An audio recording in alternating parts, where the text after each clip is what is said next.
Hello, welcome to my channel. ওই দিন সকালবেলায় রেডি হয়ে বেরিয়ে যাই বর্ধমান ইলিশ উৎসবে যাওয়ার জন্য। তো ওখানে যেতে আমাদের 12:30টার মতন বেজে গিয়েছিল। টাইমিং ছিল 12টা থেকে 3টে। তো গিয়ে দেখি অলরেডি সবাই খাওয়া দাওয়া শুরু করে দিয়েছে। ওই যে দেখা যাচ্ছে ওই দিকটাই ছিল কিছু স্টার্টারের স্টল এবং এই দিকে ছিল নর্মাল ভাতের মেনু এবং সমস্ত ননভেজের স্টলগুলো। তো একদিকে লাইভ মিউজিক চলছিল, তো আর একদিকে সমস্ত স্টল লাগানো ছিল। তো আমি চলে যাই। হ্যাঁ, ফার্স্টে আমরা কিছু স্টার্টার আইটেম ট্রাই করেছিলাম, যেটা ভিডিও এখানে নেই। তো স্টার্টার আইটেমে ছিল cold drinks, welcome drinks, chicken meatball, paneer chilli. হ্যাঁ, ওখানে আরও একটা আইটেম ছিল, মালপো ভাজা হচ্ছিল উইথ রাবড়ি। আইসক্রিমের স্টলটাও ওখানেই ছিল। তো আস্তে আস্তে আমরা এইদিকে কী কী মেনু আছে ফার্স্টে দেখতে শুরু করি। তো সেখানে ভাত, রাইস বা ভাত, মাছের কচুরি, ইলিশের তেল দিয়ে খিচুড়ি, মানে খিচুড়ি আলাদা করে ইলিশের তেলটা রাখা ছিল। এছাড়া ভাতের সাথে ডাল, পটাটো চিপস, স্টাফ পটল, ননভেজ আইটেমে প্রায় 4 থেকে 5 রকমের ইলিশের আইটেম ছিল। এই যে ডিসপ্লে করা আছে যে ইলিশটা, এই ইলিশটা জানি না কেন এটা নর্মাল জ্যান্ত ইলিশ, জ্যান্ত না মানে ইলিশ ডিসপ্লে করা ছিল, ওটা সত্যিকার ইলিশ। তো এখানে অনেকগুলো ইলিশের আইটেম করেছিল। যেটা সবথেকে ইন্টারেস্টিং সেটা হচ্ছে স্মোকি ইলিশ। স্মোকি ইলিশ নামটা আমি ফার্স্ট টাইম শুনেছি এবং খেয়েছিও ফার্স্ট টাইম। ইলিশের টক ছিল, যেটা আমি ট্রাই করিনি, মাছের টক খুব একটা খাই না। তো ডেজার্টে তোমার দই, কেশর ভোগ, পাঁপড় সবই ছিল। তো আমার এই যে এখানে যে ছবিটা দেওয়া আছে প্লেটের, এটা আমার সেকেন্ড টাইম প্লেটের ছবি।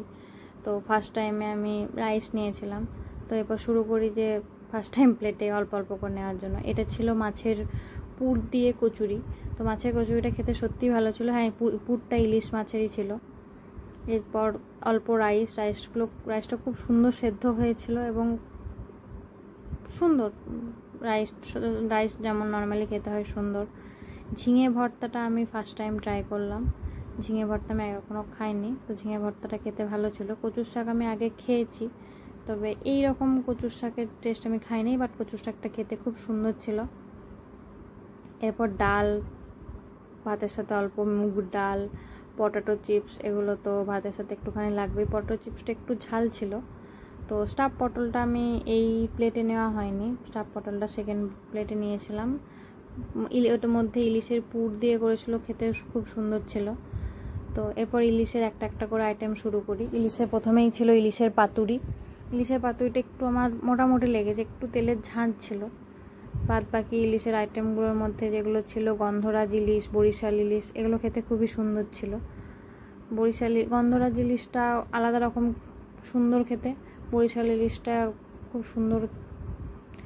সব থেকে যেটা মেন সেটা হচ্ছে স্মোকি ইলিশ। স্মোকি ইলিশটা পুরোটা যেমন চিকেন তন্দুর হয় ওরকমই আমার লেগেছে। বা স্মোক ইলিশটাকে যদি তন্দুরের মতন করে স্মোক করা হলো পড়ার মতন, তো খেতে খুব মানে অন্যরকম খেতে। ওখানে সবাইকারই স্মোকি ইলিশটা খেতে খুব ভালো লেগেছে। লাস্টে কিছু ফটো অ্যাড করা আছে, আরও যে সমস্ত আইটেমগুলো ভিডিও করা হয়নি। এছাড়া বেনারসি ফায়ার পান ছিল। আমার ফায়ার পানে একটু ভয় লাগে, তাই নর্মাল বেনারসি পান। টাটা।